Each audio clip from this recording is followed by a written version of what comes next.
অনেক দিন পর ছাদে আসলাম। আসলে আমার এক্সাম চলছে তো একটু ব্যস্ত সময় যাচ্ছে। তো এসেই দেখি এই কয়েকদিন যে বৃষ্টি হয়েছিল সেই পানিগুলা টবে জমেছিল, যেসব টবে গাছ লাগানো হয় নাই, তো আমি সেগুলো ক্লিন করে দিচ্ছিলাম, দিয়ে আবার পানি দিয়ে ধুয়ে দিচ্ছিলাম জায়গাটা। তো আজকে মেইনলি আসা হচ্ছে আম্মু, আপনাদের আগের ভিডিওতে আমি দেখিয়েছিলাম আমার আম্মু ছাদে সিম গাছ মানে সিমের বিচি লাগিয়েছিল, তারপর পুঁই শাকের ডাঁটা লাগিয়েছিল। আম্মু বলল যে অনেক সুন্দর হয়েছে নাকি গাছগুলা, গ্রো করেছে এই কয়েকদিন বৃষ্টিতে।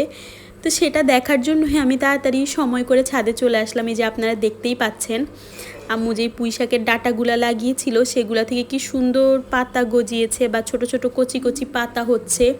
আসলে এগুলো দেখলেই ভালো লাগে। আমাদের ছাদে এক সময় অনেক গাছ ছিল, কিন্তু অনেক গাছ আসলে বিভিন্ন কারণে মারা গেছে বা গাছ লাগানো মাঝখান দিয়ে হয় নাই। তো এখন আবার নতুন করে শুরু করেছি, ছাদটাকে সুন্দর করে গাছ দিয়ে আবার পরিপূর্ণ করব। আপনারা দেখতে থাকেন। এই যে কচুর লতি হয়েছে আম্মুর, এগুলো মেনলি সবজি গাছগুলো আম্মুই লাগায়।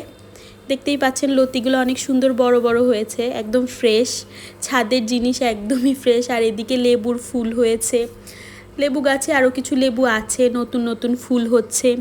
আসলে এগুলো দেখতেই ভালো লাগে। একটা সময় আমাদের ছাদে কত গাছ ছিল, আসলে এখন আর কোনো গাছই নাই।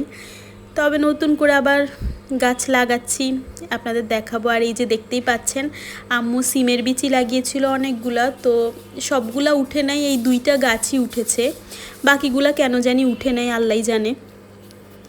তো এই দুইটা গাছ আমি দেখছিলাম, আমার কাছে খুবই ভালো লাগছে। সেই দিন বিচি লাগিয়ে গিয়েছিল, আমার আগের ভিডিওগুলোয় আছে, আপনারা চাইলে দেখে আসতে পারেন।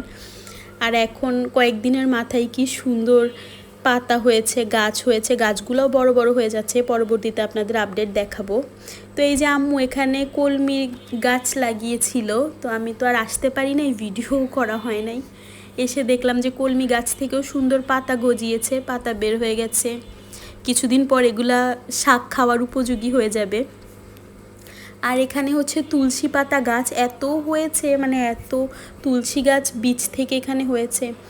আমি কয়েকটা তুলসী পাতা তুলে নিচ্ছিলাম আমার পাখির জন্য। আমার বাজিগর পাখি তুলসী পাতা খেতে অনেক পছন্দ করে, আর বাজিগর পাখিগুলার বাচ্চা ফুটেছে, তো এই মুহূর্তে একটু সফট ফুড শাক সবজি দেওয়া আর কি ভালো।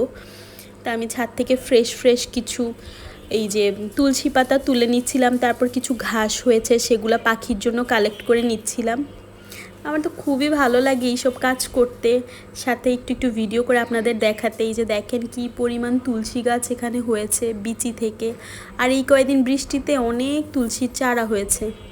এই যে আমি তুলসী পাতাগুলোকে নিয়ে আমার ওড়নার মধ্যে বেঁধে নিচ্ছিলাম, আম্মু আবার আমার সাথে দুষ্টুমি করছিল।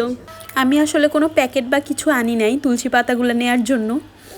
তো এই যে দেখতে পাচ্ছেন এখানে বেলি ফুল ফুটেছে, অনেক বেলি হয় এই গাছটায়, তো এখন একদমই কম। তো সবাই ভালো থাকবেন, আজকের মতো এখানেই বিদায়।